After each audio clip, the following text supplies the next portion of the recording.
Assalamualaikum warahmatullahi wabarakatuh.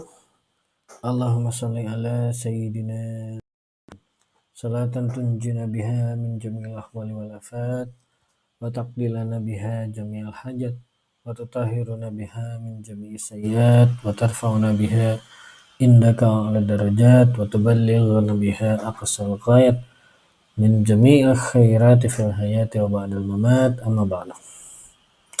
Oke guys, kita telah tahu ya bahwa Nika Ardila itu sudah meninggal ya, sudah tidak ada lagi di alam dunia ini.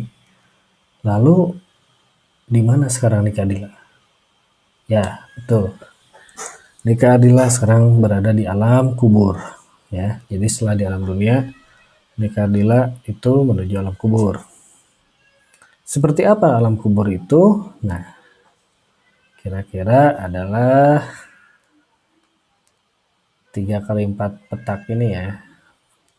Nih, di sini tempat di mana jika kita meninggal kita berada di sini, ya kan? Nah, namun di sini kita tuh seperti ada kehidupan guys. Jadi kita bisa saling menyapa dengan sesama orang dengan sesama ahli kubur ya, bisa saling menyapa dan lain sebagainya. Jika anaknya mengirim doa, itu akan sampai juga dan malah akan saling pamer gitu. Jika ada anaknya yang mengirim doa ke ahli kubur, maka si ahli kuburnya itu bisa pamer gitu. Gue ada kiriman doa nih dari anak gue. Nah, bisa begitu. Nah, lalu ada juga guys, kalau misalnya kita banyak dosa, di alam kubur pun kita mendapatkan siksa. Contohnya itu khas. Nah, sahabat ada yang bertanya, ya Rasul, apa penyebab mayoritas seseorang disiksa dalam kubur? Ternyata karena hal-hal sepele guys. Apa itu? Ini. Jadi mayoritas siksa yang terjadi dalam kubur adalah karena sebab kencing. Itu di hadis riwayat Ibnu Majah nomor 342. Jadi kalau kencing itu harus dibasuh ya, dicuci dengan tangan kiri. Karena ada riwayat bilang tidak boleh memegang kemaluan dan tangan kanan. Jadi pakai tangan kiri dibersihin setelah kencing ya. Karena kebanyakan siksa kubur itu disebabkan karena habis kencing tidak dicuci. Gitu guys. Ini berdasarkan hadis sahih ya. Oke, yang pertama ini. Yang kedua, amalan apa yang dapat menyebabkan kita mendapatkan keringanan atau keberkahan atau cahaya ketika berada di alam kubur? Yaitu surat Al-Mulk. Mari kita lihat hadisnya ini. Oke, ini hadisnya. Telah mengabarkan kepada kami Hajjaj bin Minhal, telah menceritakan kepada kami Syu'bah, telah menceritakan kepadaku Amr bin Murrah. Ia berkata, aku mendengar Murrah berkata, ada seorang dimasuk ke dalam kuburnya, lalu ia ditemui dari sisi kuburnya. Ternyata sebuah surat dari Al-Quran yang berjumlah 30 ayat membelanya nih, 30 ayat. Hingga ia berkata, lalu aku dan Masruk melihat isi Al-Quran.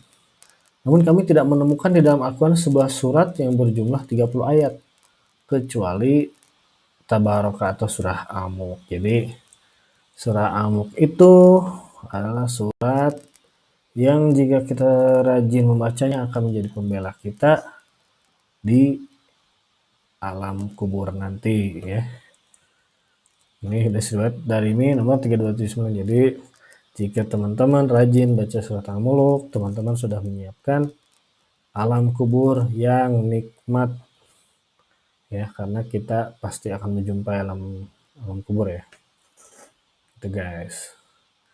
Jadi dua hal aja yang bisa saya sampaikan saat ini perihal persiapan kita ke alam kubur ya. Yang pertama, kalau kencing kita cuci pakai tangan kiri ya. Kita bersihin pakai tangan kiri, jangan lupa ya, karena mayoritas disiksa karena lupa bersih-bersih setelah kencing. Ini yang pertama. Yang kedua, rajin-rajinlah baca surah Al-Mulk.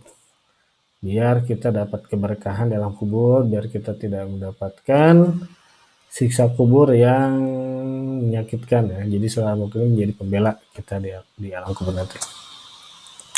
Oke, gitu aja guys. Ya, kita doakan juga ya Nika Ardila. Nika Ardila itu yang sekarang berada dalam kubur, semoga dia mendapatkan kelapangan ya. Insya Allah dia mendapatkan kelapangan karena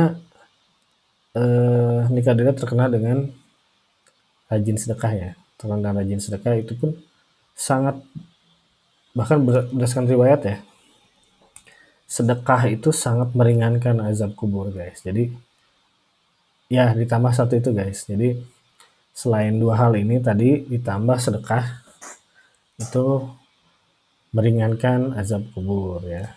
Bahkan bisa jadi kita mendapatkan kenikmatan di alam kubur ya.